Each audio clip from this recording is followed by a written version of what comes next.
Deebo Samuel, for one, thinks his fellow wide receiver, Brandon Aiyuk, is going nowhere in the 2024 offseason. Odell Beckham might want to join the party as well with the San Francisco 49ers, taking a peek at free agency. Who could the 49ers actually bring in for a cap-strapped, star-studded roster? All that and more coming up on today's Locked On 49ers.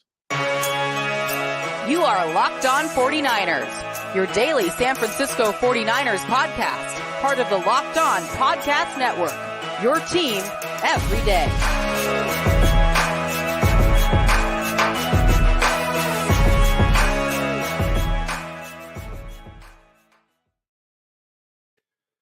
Welcome to Locked On 49ers. Brian Peacock here with you at BD Peacock. Crocky not with us today. He might actually pop in and join us here.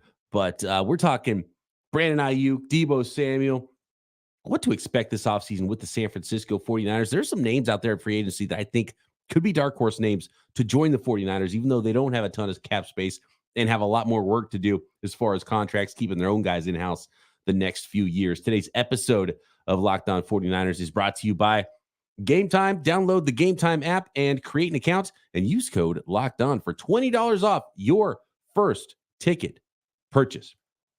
I do want to thank everybody once again for making this your first listen at Locked On 49ers, your team every day here on the Locked On Podcast Network. We love the everydayers. We appreciate all the everydayers out there. And we love it when you subscribe on YouTube and everywhere you get your podcasts. And we're going to start. Oh, we got folks we're global here on Locked On 49ers. See some folks jumping in the live chat from Toronto. A little late night recording here Thursday night. Shout out to all those driving to work Friday morning. Listen to the podcast. As a SJ Sharks fan says, old school pre-croc episode of Locked On 49ers. It's been a little while since I've been solo on the podcast, actually. Yeah, it's a little bit odd not having the tennis match as someone to bounce ideas off of here. So I'm gonna lean into the chat and bounce ideas off of you guys here as we get this end of week podcast going here on Locked On 49ers. Tons of prospects as well coming up next week that we're in all the way through April. We're going to be diving into tons of prospect. Next up, a couple more offensive linemen. We got Emeritus Mims from Georgia and Graham Barton from Duke, two really good offensive linemen that we're going to be breaking down. Fits for the 49ers. Where do we expect them to go in the NFL draft as Croc and I build our Locked On 49ers big board here, getting ready for April.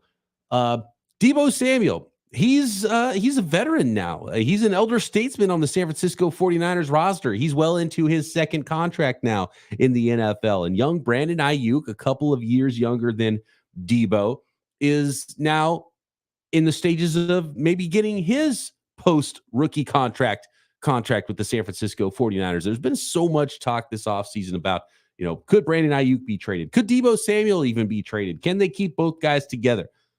And my answer to that has always been yes or no. And we've been talking about this with the contract situation with the 49ers and how they're going to operate this offseason in 2024. It's pretty pivotal. I think even the 2025 offseason is really going to end up being even more pivotal than 2024 ends up being, because I don't think there's going to be a ton of change this offseason. This is a huge Super Bowl window year for the San Francisco 49ers. They don't have to pay a quarterback yet. They do have to start to figure out how they're going to pay some guys, and contracts are going up. Deebo's contract's going up. Fred Warner's contract's going up. George Kittle's contract's going up. Trent Williams' contract's been up. Nick Bosa's contract's going up, right? So those are things, those are realities. The cap is malleable, right? It's pliable. You can bend it around and work it and maneuver the salary cap, but it's not completely a myth. And at some point, even with the cap going up, it's going to be difficult to keep all these superstar players, all these really top of the market players on your roster. But in 2024, the 49ers can absolutely keep Brandon Aiyuk. And this is the scenario I've always brought up. And I think this is the working model for the 49ers. Now, if Brandon Aiyuk decides, I just don't want to be here and I want to go somewhere else, want to be number one option, and it doesn't matter really, even if it's close, I'm not going to sign with the 49ers. It's not about money, even though I'm going to make a lot here or there. I want to be the number one. I want to be somewhere else. I'm not going to sign a deal. Maybe the 49ers at that point, getting close to the draft, might have to listen. I don't think that's the way things are going to go.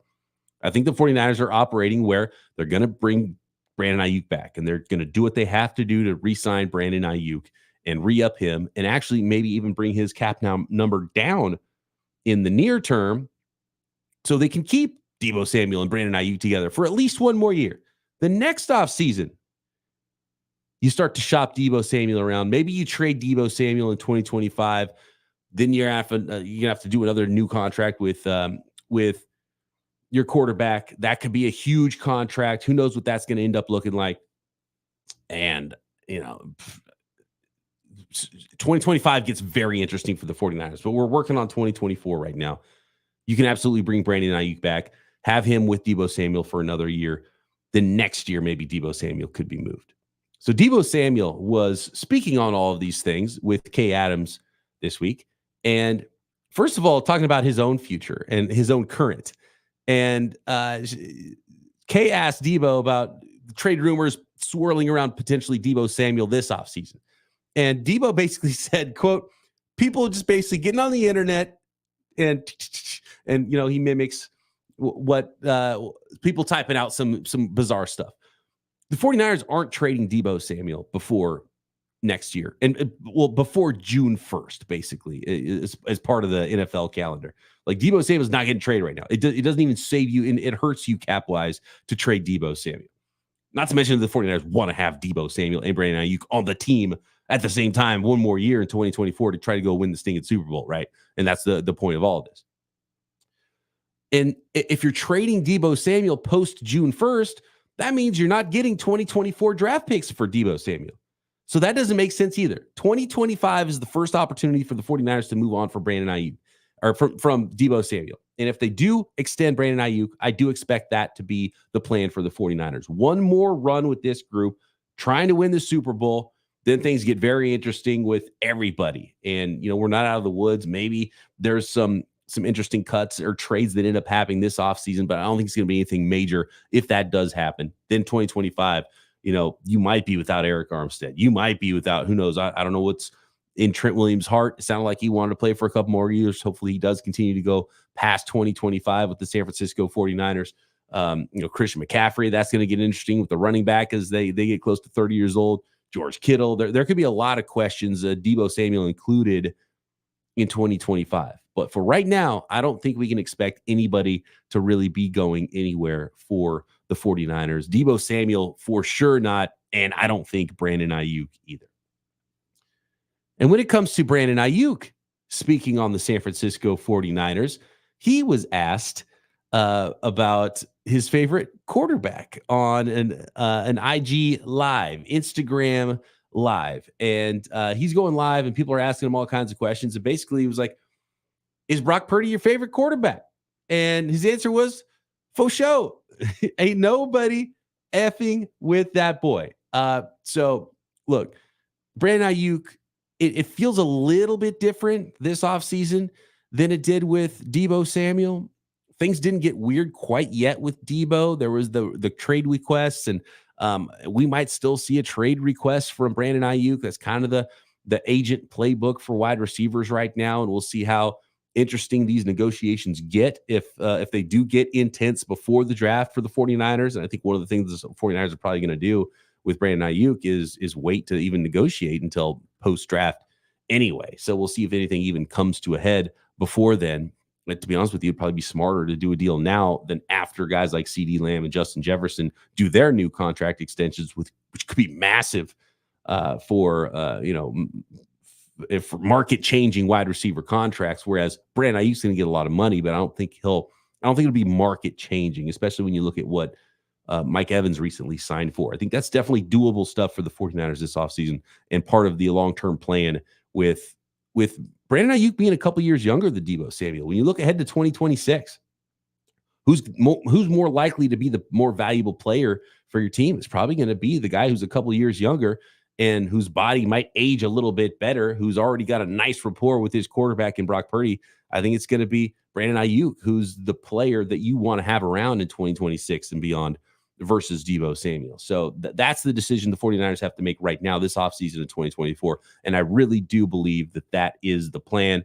And, after giving him a pass, being a little frustrated for 48 hours after the Super Bowl, That's understandable, right? I haven't seen anything to make me believe that the 49ers are going to move off of Brandon Aiyuk. And we'll see how that continues on this offseason and into the draft, even though there's a lot of good. And to be honest with you, so if you trade Brandon Aiyuk, you probably got to draft a wide receiver high, and there's a lot of good ones. So the 49ers can pull that off. But that's another reason why a team might not want to do one of these big sign and trade and sign deals with some of these wide receivers, because they're sitting there in the middle of the first round thinking, well, we could just draft one of these fantastic prospects at wide receiver and not spend all that money anyway. So I don't see it happening. Is it possible? Yes. Right now, I don't feel it. And I love that Aiyuk has Deebo, someone who's been through this, to kind of help him through the process and be like, all right, this is how it's going to go. And don't get so worked up about it like maybe I did. And he can give him some advice on how to go through this thing in contract negotiations when things start to get hot and heavy with numbers being thrown around with John Lynch and agents and Brandon Aiyuk this offseason. All right. I want to talk a little bit more about a report about Odell Beckham and the 49ers potentially being on his list, and take a look at free agency with legal tampering period getting going here starting next week in the NFL. All that and more next. This episode of Locked On 49ers is brought to you by Robinhood. Did you know that even if you have a 401k for retirement, you could still have an IRA? Robinhood has the only IRA that gives you a 3% boost on every dollar you contribute when you subscribe to Robinhood Gold. But get this, now through April 30th, Robinhood is even boosting every single dollar you transfer in from other retirement accounts with that 3% match. That's right. No cap on the 3% match. Robinhood Gold gets you the most for your retirement thanks to their IRA with a 3% match. This offer is good through April 30th. Get started at Robinhood.com/boost. Subscription fees apply. And now for some legal info. Claim as of Q1 2024, validated by Radius Global Market Research. Investing involves risk, including loss. Limitations apply to IRAs and 401ks. 3% match requires Robinhood Gold for 1 year from the date of first 3% match. Must keep Robinhood IRA for 5 years. The 3% matching on transfers is subject to specific terms and conditions. Robinhood IRA available to U.S. customers in good standing. Robinhood Financial, LLC, member SIPC, is a registered broker-dealer.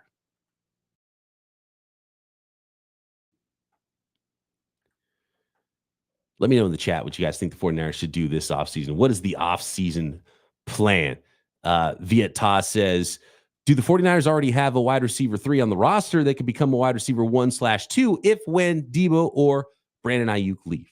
That's a fantastic question. When you're making a plan like this, you have to have the succession plan in place, right? And for the 49ers, I really like Juwan Jennings, third and Juwan. He's a really good player. The 49ers have another free agent wide receiver who's been a contributor and special teams guy that they have to figure out how to replace from a return standpoint, but also an offense standpoint from a wide receiver 3-4 slot standpoint in Ray McLeod. And while Juwan Jennings is a restricted free agent, that's going to cost a few dollars to put the restricted free agent. I assume it's going to be the second round level that they're going to apply that tender, that restricted free agent tender on Juwan Jennings.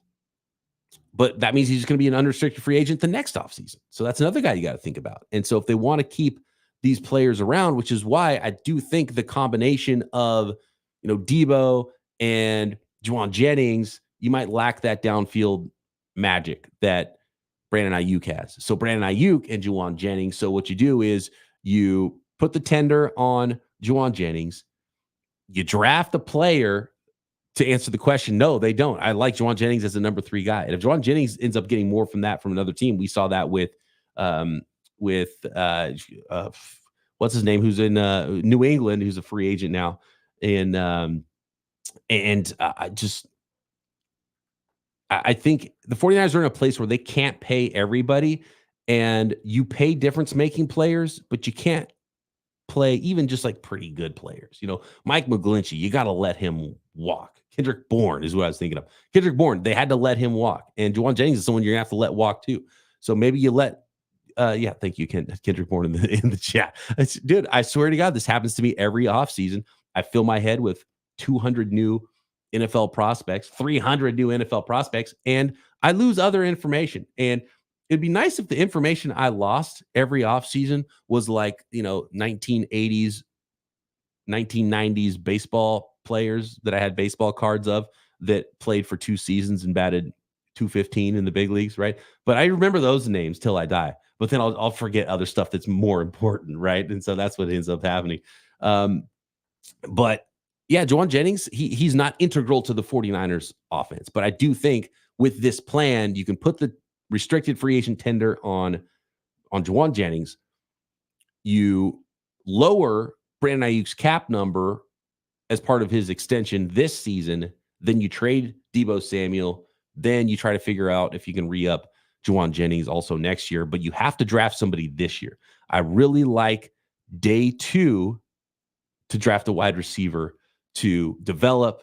Maybe this guy could return some kicks. He has to be maybe a wide receiver 4 at most for the 49ers this year, right? But someone who could step into a wide receiver 3, wide receiver 2 role potentially next year to start pairing post Deebo with maybe Juwan Jennings, who might be the wide receiver 2 at that point. Maybe he has to walk in free agency as well next offseason, depending on how contracts go with everybody else. But you do have to start developing more wide receivers for the future. And you can't expect to have a wide receiver you draft next year be ready to go as a rookie then. I think you got to get that going now. That's why wide receiver is a bigger need, even keeping Brandon Aiyuk this offseason than people are giving credit for. And it's a fantastic year in this draft to draft those guys. I'm seeing, Ricky Pearsall, Luke McCaffrey in the chat as names, and those are fantastic names. There's a ton of them. If you're trying to replace Deebo Samuel potentially in the future, Malachi Corley is one of my favorites. I think it's a perfect spot for him in the second round, where the 49ers are drafting at pick number 63. And maybe he even goes a little higher than that. I wish I had seen him work out at the combine.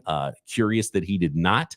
I don't know about that decision, but there's a ton of wide receivers, and someone's going to be there on day 2 that could potentially be that player for the 49ers. And maybe they draft a couple of guys. And I could absolutely see Kyle Shanahan falling in love with Ricky Pearsall, with Vlad McConkey, with Malachi Corley, and there's a ton more as well. Xavier Legette. I mean, there's a lot of guys out there that could be future San Francisco 49ers, who, by the way, Croc and I are going to be doing scouting reports on for a ton of those wide receivers coming up before April as well. So we'll have some of our favorites getting ready for the draft, some guys that could potentially be a number 2 wide receiver for the 49ers post Deebo Samuel in 2025, and maybe even contribute this year as a rookie.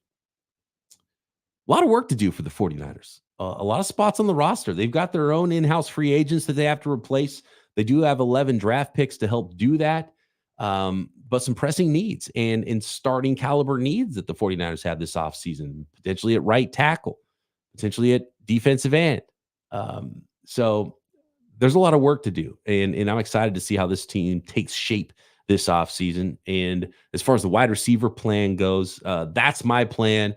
And I can't imagine the 49ers plan is super far off of what I just laid out there with keeping Brandon Aiyuk long-term, a guy that you developed, a guy that is the most legit pure wide receiver on your roster, a guy that could, as not even a first option in your offense, not even a second option in your offense, still have a 1,300-yard receiving season, that has that rapport with your young quarterback. I don't see how you let him walk unless someone's willing to give up something crazy, at which point, why would that team not just draft one of these stud wide receivers early in the NFL draft? So that's the way I look at it. Next, I want to look at the free agent market. Odell Beckham's an interesting name. Could he be of interest for the 49ers? How about some offensive linemen? Could the 49ers, instead of going to this deep draft class at offensive tackle, maybe go into free agency there so they can address needs elsewhere? Oh, maybe they say, oh, you know what? We're going to go free agency at defensive end, defensive line, maybe make a trade so that way we can draft that tackle early in the NFL draft. Let's take a look at this free agency class before free agency gets going hot and heavy next week.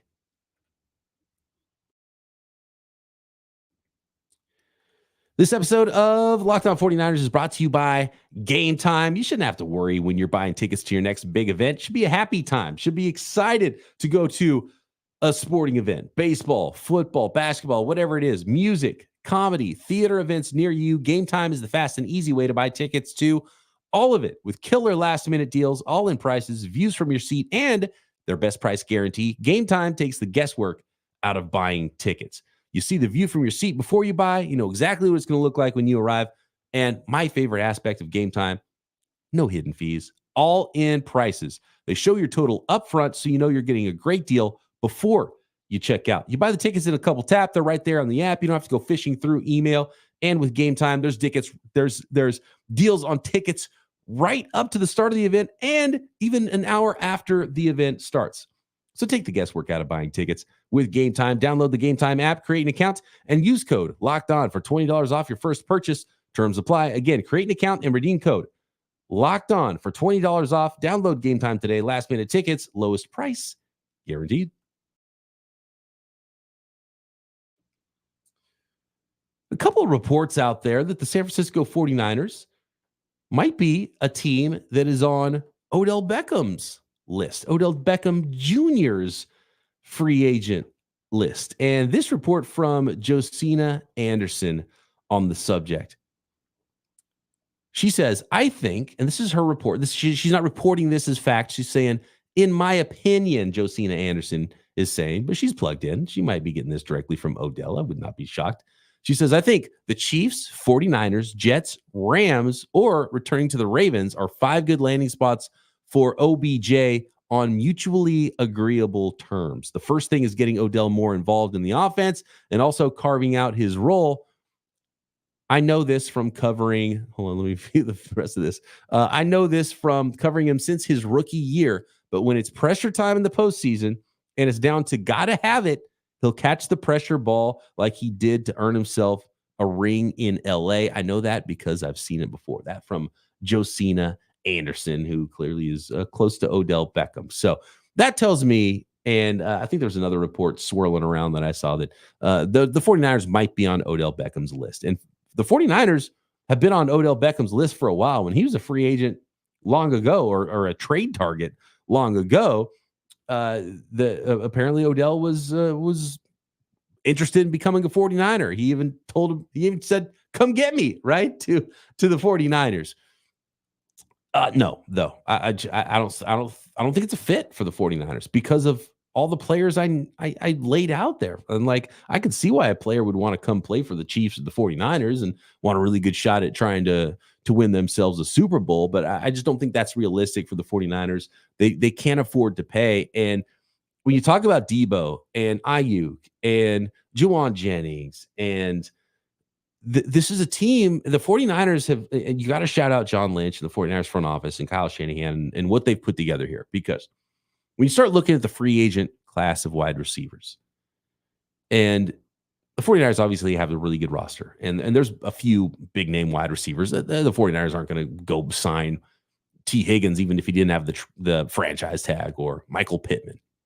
They chose Brandon Aiyuk in that same draft over those guys anyway, right? But you start looking at the wide receiver list: Calvin Ridley, Marquise Hollywood Brown, Gabriel Davis from the Bills, Michael Thomas, Slant Boy, Tyler Boyd, Curtis Samuel, Odell Beckham, DJ Chark, Darnell Mooney. Darnell Mooney, I could see a little speed element if he comes on the cheap. Kendrick Bourne's on the list, Noah Brown, Marquez Valdez Scantling. You get the idea. Like, the 49ers are almost in this, like, it's almost like an elitist attitude. We're like, Curtis Samuel, no, we don't need that, right? Hollywood Brown, what do we need a Hollywood on our team? Why would we spend money on any of this? We got our own guys. We got better guys already on the roster. So it's pretty cool to see the 49ers be able to deal from a place of just being on top and having a roster where, like, no, why would I spend money on any of these guys? Like, we got better players in house, and we can supplement that in the draft. So that's what I fully expect the 49ers are going to do this offseason. As it's pointed out in the chat. Yeah, Jerry Rice's kid's in the draft out of USC, Brandon Rice. And I like him. We're going to do our official scouting report on him as well. Frank Gore Jr. for sure. Luke McCaffrey. We've heard you chattering about it. We're going to have scouting reports on all those guys, who's a fit for the Niners, where we think they'll end up going. But this is a deep wide receiver class. The 49ers should dip, maybe double dip. The 49ers should dip, maybe double dip it and the offensive line as well. Get a tackle and a center and a versatile piece that can play inside for the 49ers. So exciting draft. It's really nice to cover a team that finally has a first and second round pick this offseason. And I'm sure the fans are feeling that as well. But when I'm looking ahead at free agency, and Croc and I have done these scouting reports, and you start to get to pick 31, the end of round one, there's probably going to be a pretty good corner there. There might be a pretty good edge rusher, maybe more one-dimensional than the guys going earlier in the draft, but probably a pretty good player on the defensive line if you wanted to go that route, whether it was tackle or end. You could find a bigger end maybe that's not completely juiced up and twitched up as a speed rusher, or maybe you find that speed rusher that maybe is more rotational and isn't the biggest bodied player, but you can find those guys. And there's some really good offensive linemen, but maybe not a guy that you think is, oh, this is plug and play day one starting offensive tackle. Because those guys go pretty high. They might not make it to pick 31. So what if the 49ers say, well, we really do want to upgrade right tackle. We need a starting right tackle for sure. Maybe they're able to make some room and make that happen via trade or free agency, and then say, let's let the draft come to us now. And if the best player in the draft at 31 is an offensive lineman, but might be an interior guy, maybe a future center, maybe a future all-pro center, then we can go that route and we don't have to force offensive tackle. Maybe we can draft a corner there. Maybe we can draft a wide receiver, maybe a pass rusher. So if they were to go to that route, there's actually some decent offensive linemen and offensive tackles that could come in and start at right tackle, or maybe even right guard if they want to go that route instead. Even though I think they're probably going to go cheaper at guard if they do something in free agency and maybe just bring back all the guys they had last year and then bring the gang back together and bring John Feliciano back on another 1-year deal or something like that. But Tyron Smith is out there. He's a free agent. Charles Leno from Washington, I believe, is retiring. A 7th round pick, by the way. What a career he had as a 7th round guy, and I'm pretty sure he's retiring. So that's off the table. And Tyron Smith's obviously had his injuries, but hey, want to chase a ring, 1-year deal? Maybe that's a fit for the 49ers on a little sweetheart, a cheap deal, right? Like Odell Beckham too. It's like, well, okay, Josina Anderson talked about the mutual dollars and making sense. You want to come on a really, really cheap deal to be the number 3-4 receiver and take Ray McLeod's snaps? Sure, I guess. I don't see that happening, but on the offensive line, I could see something happen for a guy to start at right tackle for a year and chase a ring. Someone like Tyron Smith, maybe, or Michael Onwenu from the New England Patriots. I don't think Trent Brown from the Patriots is also a free agent. Is a fit for the 49ers. So the 49ers sent him off because they didn't like him in 2018 and drafted Mike McGlinchey instead. So I don't think he's Kyle Shanahan type of offensive tackle in Trent Brown. Cam Fleming is out there. Josh Jones, he's a player I liked in college, and he was, I think, the first pick in the 3rd round. I thought he could even sneak into the 1st round that year. Josh Jones out of the University of Houston. He's an interesting player that I could see come in and compete with. That shouldn't be super expensive. That could come in and compete for a starting job and probably win a starting job over Colton McKivitz. So Josh Jones is an interesting name to me, but here's the name. And he's a local kid, California kid, Northern California kid, Jonah Williams, free agent from the Cincinnati Bengals, played some at left tackle in his career. So he's got versatility, but at right tackle, Jonah Williams is the type of player that could come in, start right away for you. He could play guard in a pinch if you wanted him to. He's not the biggest bodied player, but I believe he went to school in Sacramento area, Folsom, California, maybe. So who knows? You want to come home in Northern California? Did he grow up a 49ers fan? Maybe a little bit of a sweetheart of a deal to started offensive tackle for his, his local childhood team that has a chance to win the Super Bowl. Jonah Williams and Josh Jones as well, but especially Jonah Williams. That's an interesting name to me for a guy that could potentially come in that I don't think would cost huge money, but could outplay whatever he does make in a short-term contract for the 49ers and potentially be a short-term option and give the 49ers an opportunity not to force offensive tackle, because you start going through these offensive tackles and you see guys that are a little bit raw at the end of round one. And, okay, so you draft a guy who's maybe a future starter, but, you can't start right away. 49ers need someone that might be able to start right away. Maybe some of these tackles are a little short-armed. Maybe and most of the guys we talk about, like, this guy might be guard. This guy might be guard. This guy might actually be a center. Apparently, a lot of teams love Graham Barton as a center. That's our next scouting report. You got someone like Amarius Mims, who's a beast of a man, but he's raw. Is he ready to step in after 8 games and start at right tackle for a Super Bowl team? So maybe that's something they would address in free agency. Offensive tackle. There's surprisingly a few names on the list that could make sense for the Niners. As pointed out in the chat, Laken Tomlinson. Yeah, maybe bring him back. Maybe he's your short-term starter at right guard for the 49ers for a year. So there's some options in free agency. There's some trade options as well. DJ Jones, there was a report that the 49ers might be interested in bringing him in. I don't think they would take on his salary in a trade with the Denver Broncos unless the Broncos picked up some of his salary. I think the 49ers would most likely, with DJ Jones, just wait for him to get cut by the Broncos and then sign him.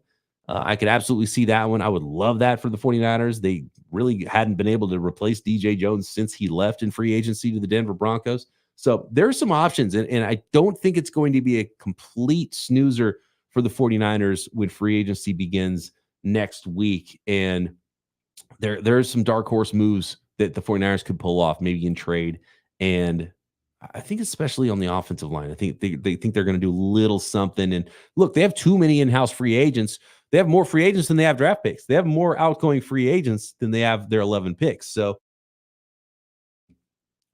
they got to bring in some bodies, and it might be on the cheap. It might be second, third wave of free agency, but they're going to bring in some free agents, and we'll see who those guys are. But we're excited for the NFL draft most of all. Niners have a first-round pick. Niners have a second-round pick. We've got a ton more scouting reports to come. So stay tuned here to Locked On 49ers, and we'll have you covered for free agency. We'll have you covered for the NFL draft. We will have you covered for everything that happens with the San Francisco 49ers, as we have for the last 7 years, every day here on Locked On 49ers. Croc back with me next time. Make sure you're subscribed on YouTube and everywhere you get your podcast. Talk to you then right here, Locked On 49ers.